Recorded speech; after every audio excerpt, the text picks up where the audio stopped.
soo dhawaada macmiil, halkan waa shirkadda dhismaha Dalsoor Construction Company.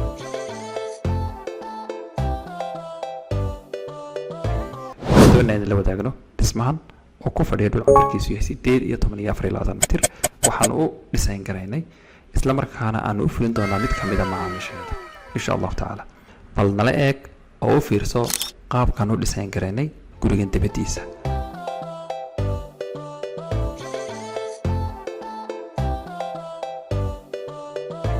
runtii colorsku waa simple, dhismaha laftarkiisu waa simple, annaga oo koobayna kharashka isla markaana aan ka tagin quruxda. waxaanu kulansiinay ama aanu aad ku dadaalay inaan quruxdana laga tagin, kharashkana la yareeyo.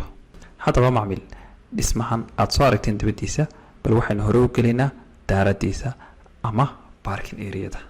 bal u fiirso parkingkiisa, barandihiisa iyo space-ka uu haysto. dhammaantii waxay kuu sheegayaan dhismahan inuu yahay degsiimo wanaagsan oo lagu nasan karo.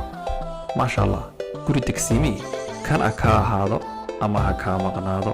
gurigan gudihiisa inta aynaan gelin aan idin sheego horta wuxuu ka kooban yahay waa 5 hurdo iyo fadhi iyo cunto. sidoo kale waxaa jira fadhi yar oo hurdada u gaara.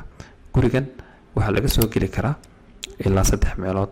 meel waxaa looga bixi karaa qaybta surface-ka, meel dadka martida iyo waxaas loogu talagalay ka baxaan, meel waa main interest-ka oo waa barandaha guriga. waayay adabaan gal gudaha guriga.